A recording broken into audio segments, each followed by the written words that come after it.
কেমন খাওয়া হলো?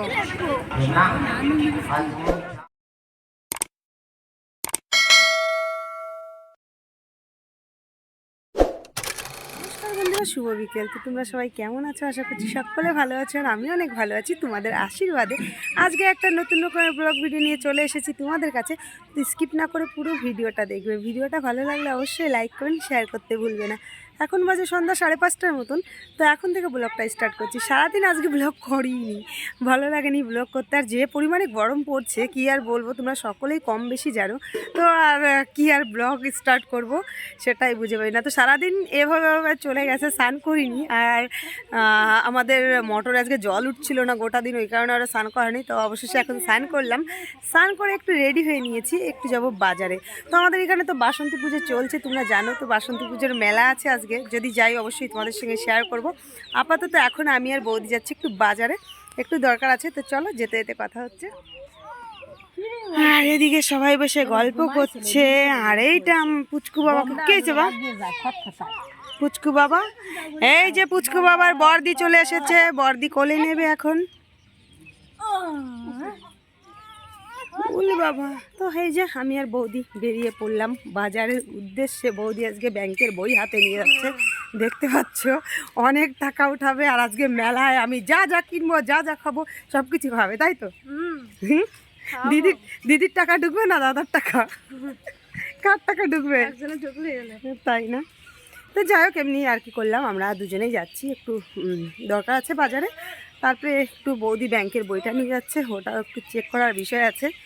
তো চলো, পরে আবার কথা হচ্ছে। এসেছি বাজারে, আর বাজারে এসে আমাদের কোনো কাজই হলো না। তারপরে চলে আসলাম বাজারের ফেমাস ঝালমুড়ির দোকানে। দাল্লার খুবই ফেমাস একটা দোকান। তো সেই দোকান থেকে আমরা ঝালমুড়ি নিয়ে নিলাম, বৌদি আর আমি। এখানে কিন্তু চিকেনের ঝোল দিয়ে ঝালমুড়ি মাখিয়ে দেওয়া হয়, তো সেটা আমরা এখন খাবো।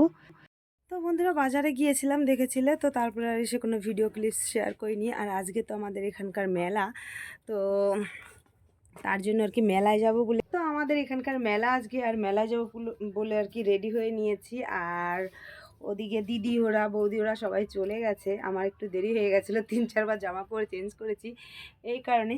তো এখন আমি, মা আর বাবা যাব। তো গিয়ে ওদের সঙ্গে দেখা হবে, ওরা সবাই চলে গেছে। তো চলো, পরে আবার কথা। তো এই যে সবাই চলে গেছে, আর আমি আর মা এই যে যাচ্ছি। আর হচ্ছে বাবা মা আর আমিই যাচ্ছি একসঙ্গে। তো বাবা সামনে একটু এগিয়ে হেঁটে গেছে, আর এই যে আমি আর মা যাচ্ছি। তো চলো, মেলা গিয়ে আবার কথা হচ্ছে। মা বাবা আর আমি শর্টকাটে চলে আসলাম মেলার ভিতরে। আর তারপরে গেলাম স্টেজের সামনে। ওখানে এসে দেখলাম ভাওয়াইয়া গান শুরু হয়েছে। গত ব্লগটাই তোমাদের আমি বলেছিলাম যে আজকে ভাওয়াইয়া হবে, তো সেরকম গান শুরু হয়েছে। মা বাবা সবাই মিলে আমরা স্টেজের সামনে দাঁড়িয়ে একটু গান শুনছিলাম। তারপরে বোন দিদি ওদের ফোন করলাম যে কোথায় আছি, সুরা বললো এইখানে আছি। তারপরে আমাদের কাছে আসলো, আর এখানে আমরা দাঁড়িয়ে দাঁড়িয়ে গান শুনছিলাম। কাকিমার সঙ্গে দেখা হয়ে গেলো। কাকিমাকে বলছিলাম তোমার নাকের নিচে কি হয়েছে? ওটা বলছিল আর বলিস না, মাছ ভাজতে গিয়ে তেল ছিটে এসে পুড়ে গেছে এখানে। তারপরে এই যে সবাই মিলে দাঁড়িয়ে দাঁড়িয়ে আমরা গান শুনছি, আর দিকা তো ক্যামেরাটা অন করা দেখেই একদম দেখো কত ভাবভঙ্গি দেখাচ্ছিল। আর তারপরে আমরা চলে যাচ্ছি গুটি গুটি পায়ে মেলার ভিতরে। মেলার ভিতরে ঢুকবো, ঢুকে একটু দেখবো দোকানপাট। তারপরে যদি কিছু কেনাকাটার ইচ্ছা হয় সেই সমস্ত জিনিস কেনাকাটা করব। ঢোকার প্রথমেই দেখলাম বাদামের দোকান, পাঁপড়ের দোকান। আর এখানে আমাদের পরিবারের আজকে কিন্তু স্পেশাল সদস্য এসেছে আমাদের সঙ্গে মেলা ঘোরার জন্য। কে নিশ্চয়ই তোমরা বুঝে গেছো, হ্যাঁ, আমার পুচকু বাবার কথাই বলছিলাম। আমার পুচকু বাবা এই ফার্স্ট টাইম পরিবারের সবার সঙ্গে মেলা ঘুরতে এসেছে। পুচকু বাবা কিন্তু আসার সঙ্গে সঙ্গে ঘুমিয়ে গেছিলো, তারপরে পুচকু বাবাকে তুলে দেওয়া হয়েছে। আর পুচকু বাবা তো এই জিনিসগুলো দেখে একদম অবাক হয়েছে, কী ব্যাপার, এত লোকজন, এত চিল্লাচিল্লি হই হুল্লো, এটা আমি কোথায় চলে আসলাম। তো যাই হোক, পুরো ফ্যামিলিটা কমপ্লিট হয়নি। এখানে বড়দিকে মাম্মামকে খুব মিস করছিলাম, ওদিকে দাদাকেও মিস করছিলাম। এই তিনজন আসলে আমাদের পুরো একদম সবাই মিলে খুব আনন্দ করে আর কি কাটতো। তারপরেও সবাই মিলে যে কয়েকজন এসেছি খুব আনন্দ করছি। আর মেলার ভিতরে দেখো খুব সুন্দর দোকানপাট এসেছে। গত মেলার দিন যেরকম দোকানপাট ছিল তার থেকে আজকে একটু দোকানপাট বেশি এসেছে, কারণ আজকে হচ্ছে মেলা, আর আজকেই শেষ মেলা, তো এই কারণে। তো দিদিরা কসমেটিকের দোকানে ঢুকে গেল, আর দেখছিল কোন মালাটা ভালো লাগছে, কোন কানেরটা ভালো লাগছে, দেখে পছন্দ হলে তারপরে সেই সমস্ত জিনিস টুকিটাকি আর কি কিনবে হয়তো, তাই। আর তারপরে আমি এখানে দাঁড়িয়ে দাঁড়িয়ে, আজকে তো ক্যামেরাম্যান হয়েছি আমি, তাই আমার নিজের চেহারাটা একটু দেখিয়ে দিলাম। অনির্বাণ বিশ্বাস, অনির্বাণ বিশ্বাস,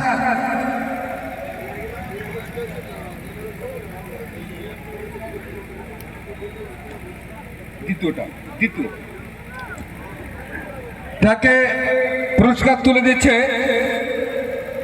অনির্বাণ বিশ্বাস সোনাক্ষী গানকে। অনন্যা সিংহ থার্ড হয়েছে, অনন্যা সিংহ। এদিকে তোমাদের তো বলাই হয়নি, সাংস্কৃতিক অনুষ্ঠানে সোনাক্ষী যে নাচটা করেছিল সেই নাচে সোনাক্ষী সেকেন্ড হয়েছে, আর তাই আজকে প্রাইজ দিল, তাই ও একটা প্রাইজ পেয়ে গেছে। আর তারপরে আমরা চলে আসলাম হোটেলে একটু খাওয়া দাওয়া করার জন্য। যেহেতু পুচকু বাবাকে নিয়ে এসেছে, তাই বৌদি তো অনেক রাত অবধি থাকতে পারবে না, তাই আমরা সবাই মিলে চলে আসলাম হোটেলে একটু খাওয়া দাওয়া করে। মা বাবা আর পুচকু বাবা আর বৌদি চলে যাবে বাড়িতে। আর পুচকু বাবা কিন্তু আজকে মহা আনন্দেতে আছে এই সমস্ত জিনিস দেখে। তারপরে আমি মেজদিকে, বোনকে আর সোনাক্ষী ওদেরকে বলছিলাম যে আমরা একটু পরে যাব, যেহেতু আমরা একটু ঘোরাফেরা করব। এক্ষুনি মেলায় আসলাম, ঘোরাফেরা তেমন করিনি, একটু ঘোরাফেরা করেই পুচকু বাবার ঘুম পাচ্ছে, ওইদিকে 11টার কাছাকাছি বেজে গেছে, তাই বললাম তোমরা একটু খাওয়া দাওয়া করে বাড়িতে চলে যাও। তারপরে খাবার দাবারের অর্ডার দেয়া হলো, আর অর্ডার দিয়ে সবাই বসে পড়লাম। কিন্তু আমি মেজদি ওরা এখন খাবো না, বললাম আমরা যখন পরে যাব তাহলে আমরা পরে খাবো, এখানে মা বৌদি বাবা ওরা খেয়ে নিক। তাই অর্ডার দেওয়া হয়েছিল 2টো রোল, একটা মোগলাই আর একটা হচ্ছে চাউমিন। বৌদি খাবে চাউমিন, মায়ের জন্য মোগলাই, আর বাবা আর সোনাইয়ের জন্য রোল। এদিকে কিন্তু মায়ের মোগলাইটা চলে এসেছে, তারপরে বৌদির চাউমিনটাও চলে এসেছে। আর বৌদিকে বলছিলাম কী ব্যাপার, খাচ্ছ না কেন, খাও, আমি ভিডিও করছি বলে। বলছে না, প্রচুর পরিমাণে কিন্তু গরম, আমি খেতে পাচ্ছি না। তো বললাম গরম, এই সমস্ত খাবার তো গরমই দেবে, আর গরমের দিনে গরমই পাবা, তাড়াতাড়ি খেয়ে নাও। তারপরে গল্প টল্প করছিলাম, খাওয়া দাওয়া হচ্ছিলো। আর এদিকে কিন্তু বাবার আর সোনাইয়ের এখনও রোল 2টো আসেনি, ওদের 2টো বানানো হচ্ছে।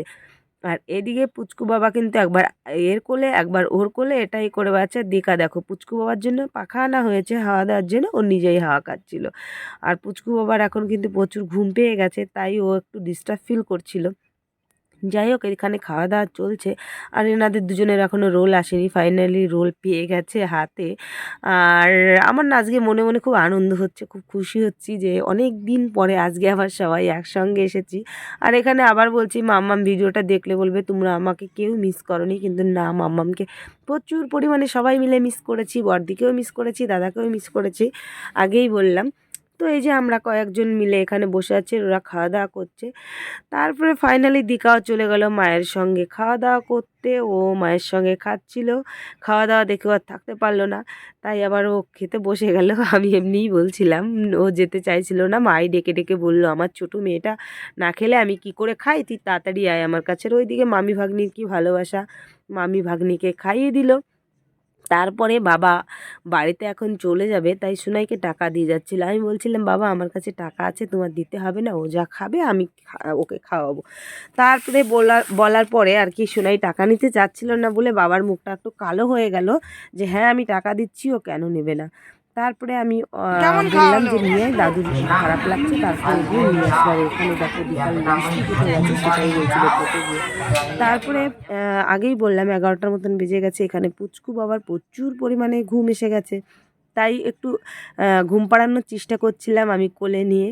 আর পুচকু বাবাকে এই যে ঘুম দেওয়াচ্ছিলাম, আর ও তো ঘুম দিচ্ছিল না, ও আমার দিকে মুখের দিকে তাকিয়ে তাকিয়ে কথা বলছিল। আর এদিকে দিকা সোনাক্ষী দিদি বলছিল যে তাহলে তোমরা চলে যাও, আমরা ওদিকে যাই, একটু ঘোরাফেরা করবো। আর এদিকে দেখো, মনে হচ্ছে মেলার যে ধুলোগুলো আছে সম্পূর্ণ ধুলোগুলো দিকাই আজকে ঝাড় দিয়ে পরিষ্কার করে নেবে, সেই আর কি চিন্তাধারা নিয়েই এসেছে। কারণ জামাটা দেখতে পেয়েছো তো তোমরা, জামাটা কিভাবে মেলার ভিতরে গড়াগড়ি খাচ্ছে। আর ওদিকে চলে আসলাম, তারপরে হচ্ছে আমরা ফুচকার দোকানে, এদিকে বলা হলো যে দই ফুচকা খাওয়া হবে, তাই আমরা দেখছিলাম যে দই ফুচকার দোকান কোথায় আছে, সেখানে গিয়ে দই ফুচকা খাওয়া হবে। তো এখানে ফাইনালি দিদিরা একটা দই ফুচকার দোকান খুঁজে পেয়ে গেছে, আর দই ফুচকা অর্ডার দেওয়া হয়েছে। আর আমি এদেরকে বলছিলাম তোরা দই ফুচকা খাওয়ার জন্য লাইন দিয়ে দাঁড়িয়ে আছিস। হ্যাঁ সত্যি লাইনই দিতে হবে, যা পরিমাণে দোকানে ভিড়। এই সাইডটায় আমরা ফাঁকা জায়গা দাঁড়িয়েছিলাম, সামনে প্রচুর পরিমাণে ভিড় ছিল, তা বলার মতন না। তারপরে সেই সমস্ত কথা আমরা বলা বলি করছিলাম আর হাসাহাসি করছিলাম সবাই মিলে। অনেক আগেই অর্ডার দেওয়া হয়েছিল দই ফুচকার, কিন্তু দিচ্ছিলই না। আর এদিকে মেজদির মুখে দেখতে পাচ্ছ তোমরা সিঁদুর, মেলায় ঢোকার সঙ্গে সঙ্গে ওদেরকে সিঁদুর দিয়ে দিয়েছে। আমরা শর্টে ঘাটে এসেছিলাম এই দিক দিয়ে, তাই আমাদের দেয়নি। আর তারপরে লাভলি বৌদি ওরা সবাই চলে আসলো আর ওদের সঙ্গে দেখা করে নিলাম। ওদিকে মা বাবা বৌদি বাড়িতে চলে গেছে। তারপরে ফাইনালি আমরা দই ফুচকা পেয়ে গেলাম হাতে, 2 প্লেটই অর্ডার দিয়েছিলাম। আর আমার ননদের মেয়ে ছেলে ওদের সঙ্গেও দেখা হয়ে গেল। ওরা সাইডের দোকানে দাঁড়িয়ে দাঁড়িয়ে ফুচকা খাচ্ছিল। তারপরে ওদের কাছে আসলাম, বললাম ফুচকা খাও, ওরা তো খেতেই যাচ্ছিল না। তারপরে আমরা যে দই ফুচকাটা নিয়েছি, তো এখান থেকেই সবাই ভাগ করে খাওয়া দাওয়া করছিলাম। মেলায় এসেছি, সব কিছুই তো একটু একটু করে ট্রাই করব, তাই না? একবারে যদি একটা জিনিস অনেক বেশিটা খেয়ে নিই তাহলে তো আর কিছু খেতে পারবো না। এই জন্য বললাম যে সব কিছুই একটু একটু করে খাবো। আর মনে হচ্ছে ফুচকাটা খুব একটা সুবিধার নাই, তাই দিকার মুখটা দেখেই বুঝতে পারছি। দিকা তো মুখের মধ্যে নিয়ে মুখের যে আকৃতিটা করছে সেটা দেখেই আমি বুঝে ফেলেছি যে দই ফুচকাটা ভালো নেই। তো ওকে আমি বলছিলাম, বললে না না খুব ভালো, তুই খা, খেয়ে দেখ, অনেকটা ভালো। কিন্তু আমাকে বলছিল না, কিছু তো একটা হয়েছেই। তো তারপরে মেজদিও খেয়ে নিল। আর আমার মেজদি আমার ননদকে মুখের মধ্যে একটা দিয়ে দিল যে তুমি ফুচকা খাও। ওদিকে সোনাইও খাচ্ছিল, কিন্তু কেউ কিছু বলছিল না। তারপরে ফাইনালি আমি একটা খেয়ে দেখলাম, সত্যি বলছি দই ফুচকাটা খুবই বাজে ছিল। এর থেকে বাজে দই ফুচকা হতে হয় না। তারপরে কি করা আর, নিয়ে যখন নিয়েছি খেতে হবে, এই কারণে খাবার নষ্ট করা ঠিক না। দইটা মনে হচ্ছিল নষ্ট হয়ে গেছে, আর আমি দোকানে বলতেই যাচ্ছিলাম, তখন আমার দিদি আর বোন বললো দরকার নেই বলার। কিন্তু এরকম নষ্ট খাবার কাউকে খাওয়ানো ঠিক না, সে যেমনই যে ব্যবসায়ী হোক না কেন। তো যাই হোক, তারপরে আমার ভাগ্নিটাও চলে আসলো, সাইডের দোকান থেকে ফুচকা খাচ্ছিল। আমি বললাম ফুচকা খা, অন্য কিছু খা। বলছে না মামি আমি কিছুই খাবো না, আমি খেয়ে এসেছি। তারপরেও আমি জোর জবরদস্তি একটা ফুচকা খাইয়ে দিলাম ওকে। আর তারপরে বলছিলাম যে অন্য কিছু খেলে খা, তো বলছে না কিছুই খাবো না। তারপরে আমার একটা বন্ধুর সঙ্গে দেখা হয়ে গেল, আর অনেক দিন পরে দেখা হলো, তাই ওর সঙ্গে প্রায় এই পুজো পার্বণেই ওর সঙ্গে আমার দেখা হয় মেলায় আসলে। যেহেতু একসঙ্গে পড়াশোনা করছি, বন্ধুর সঙ্গে দেখা হলে বুঝতেই পারছো অনেক টাইম গল্প গুজব করে নিলাম। করে তারপরে ওর ফ্যামিলি নিয়ে ঘুরছিল, আর আমি চলে আসলাম এখানে। মানে আমি না, বাড়ির সবাই, আমরা যে কয়জন এসেছি সেই কয়জন মিলে চলে এসেছি নাগরদোলনার এখানে। ওই যে গত ব্লগটাই তোমাদের বললাম যে নাগরদোলনা দেখে তো সোনাক্ষী উঠবে, পাগল করে দিয়েছিল। আমি বলেছিলাম আমি একা এসেছি, আজকে তো তুলবো না, নেক্সট যেদিন আসবো সেদিন তোলাবো। তো আসার সঙ্গে সঙ্গে আজকে আর আমাকে বলেনি, আজকে ওর দিকা এসেছে, ওকে আর কে পায়। দিকাকে আসার সঙ্গে সঙ্গেই বলেছি দিকা আমি কিন্তু নাগরদোলনায় উঠবো। তো দিকা ওর কথায় রাজি হয়ে একটা টিকিট কেটে নিয়ে আসলো, আর ফাইনালি ওর ভাগ্নিকে নাগরদোলনায় উঠিয়ে দিল। আর এদিকে আমার দেখা গেল একজন সাবস্ক্রাইবারের সঙ্গে, তো ওর সঙ্গে কথাবার্তা বললাম, ও হাই করে দিল আমার ভিডিওতে এসে।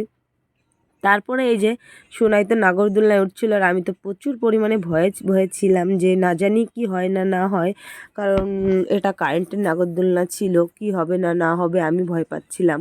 কিন্তু মেয়ে একদম ভয় পাচ্ছিল না, খুবই এনজয় করছিল নাগরদোলনাটায় উঠে। কারণ আমি আগেই বলেছি আমি অনেক ছোটো টাইমে একবার উঠেছিলাম, উঠে একদম বমি টমি মানে পেয়ে গেছিলো, এতটা খারাপ লেগেছিলো। তারপরে দেখো বাচ্চারা কত সুন্দর ডাম্পিংয়ে ওঠে খেলা করছে। আর এখানে যদি আমার মাম্মাম থাকতো, মাম্মাম তো এই জিনিসগুলোই উঠতোই উঠতো। আর ওদিকে আমি তো দিকাকে বলছিলাম যে কখন নামাবে কখন নামাবে, দিকা বলছিল তুই চুপচাপ থাক না, ওরা ও ঘুরছে ঘুরতে দে। আর এখানে আমাদের বাড়ির এই যে ভাস্তিগুলোর সঙ্গে ভাগ্নির সঙ্গে দেখা হয়ে গেলো, তাই একটু হাই করে দিল। তারপরে ফাইনালি সোনাক্ষীর দেখা পেলাম, ও ওখান থেকে হাই করছিল। আর আমি এখানে বলতে যাচ্ছিলাম যে সোনাক্ষী নাগরদোলায় ঘুরছে, আর আমরা তিন বোনে এখানে দাঁড়িয়ে দাঁড়িয়ে সোনাক্ষীর জন্য ওয়েট করছিলাম তিনজনে। আদিকা বলছিল এটা কি, আমি বলছিলাম এটা ইশারায় বোঝাচ্ছিলাম বন্ধুদেরকে, এটা তো এমনি বন্ধুদের ভয় দিতে পারবো না। সেই মজা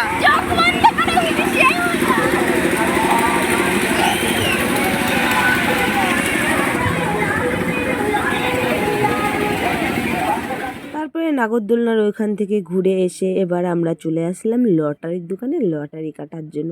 কিন্তু আমাদের ভাগ্যটা একদমই ভালো না, সত্যি বলছি। একদিনও লটারি টটারি কাটলে না কিছু বাদে না। অন্য অন্য মানুষদের দেখি লটারি কাটে, এটা বাদে ওটা বাদে, এটা পায় ওটা পায়, আর আমাদের ভাগ্যটাই খারাপ, আমরা কিছুই পাই না। যাই হোক, কিছু না পেয়ে তারপরে চলে আসলাম আবার অন্য অন্য দোকানে। আর তারপরে চলে আসলাম কাপ প্লেটের দোকানে, আর এখান থেকে আমার মেজদি এক সেট কাপ নিয়ে নিল ওর বাড়ির জন্য। বললাম আমি কাপ নেব, আমার খুব পছন্দ হয়েছে। বললাম আচ্ছা বেশ নিয়ে নে। আর আমি আজকে মেলা থেকে কিছুই নিইনি, একদম কিছু নিইনি বলতে কিছুই নিইনি। সোনাক্ষীও কিছু নেয়নি, দিকার কাছ থেকে কিছু একটা নিয়েছে বেলটেল, আমি কিচ্ছুই কিনে দিইনি, ও বলেও নি আর আমি দিইনি। আর এইদিকে সুন্দর মূর্তিগুলো দেখলাম, তারপরে চলে আসলাম মোমোর দোকানে। আর সোনাক্ষী বলছিল মোমো খাবে, সেই সঙ্গে আমি আর মেজদি বললাম যে আমরাও মোমো খাবো, চল কেমন টেস্ট লাগে আজকে মেলার মোমো খেয়ে দেখবো। ওই যে আগেই বললাম যে টুকটুক করে অল্প অল্প করে এটা ওটা খাবো। ওখানে কিন্তু হোটেলে বসে আমি আর মেজদি কিছুই খাইনি, তার কারণেই খাচ্ছি। তারপর 2 প্লেট মোমো নিয়ে নিলাম। এখানে কিন্তু আমি, দিকা আর মেজদি খাবো এই প্লেটের মোমোটা কিন্তু খুবই সুন্দর ছিল, ফ্রেশ ছিল একদম, কিন্তু ঝালটা অনেকটা বেশি ছিল। আর যেহেতু মোমোটা অনেকটা গরম, আর এই ঝাল আর মোমোর গরমটা মিলে তো কি বলবো, অস্থির হয়ে গেছিলো মুখে দেওয়ার পর, একদম এতটা গরম ছিল, কিন্তু তারপরেও অনেকটা টেস্ট ছিল মোমোটা, খুবই ভালো ছিল খেতে। কিন্তু খেয়েছি আমি, মেজদি, দিকা সবাই মিলেই মোমো খেয়েছি। মোমো খাওয়ার পরে সোনাক্ষী বললো মা ঝাল লেগে গেছে, 1 গ্লাস আখের রস খাবো। তাই 1 গ্লাস আখের রস নিয়ে আসলো, আর দিকা আর সোনাই মিলে সেই আখের রসটা ভাগ করে খেলো। তো আমাদের খাওয়া দাওয়া এখনও কমপ্লিট হয়নি, আরও কী খাবো এটাই ভাবছিলাম। তারপরে এই ঘুগনি আর চপ আর ডিম সিদ্ধগুলো কিন্তু দারুণ লাগে খেতে, তাই সেইগুলো খেয়ে নিলাম। তারপরে আমরা সেই টিকিট কেটে বল ছুঁড়ে মারায় আজকেও 100 টাকার খেলেছি, কিছুই আমরা পাইনি। এদিকে দেখো আমার বৌদির কাছে বোতলে ধরছে না, 3-4টে বোতল পেয়ে গেছে বল ছুঁড়ে, আর আমরা কিছুই পাইনি। তো কি করার আছে, কিছু করারই নাই, না পেলে আর কি করা যাবে। তো যাই হোক, মনের দুঃখ মনে নিয়ে এবার বাড়ির দিকে গুটি গুটি পায়ে রওনা দিচ্ছি। তো এই যে বাড়ি উদ্দেশ্যে বেরিয়ে পড়েছি। ভিডিওটা এখানে শেষ করছি। ভালো লাগলে অবশ্যই একটা লাইক করে দিয়ে দেখা হচ্ছে নতুন ভিডিওর সঙ্গে।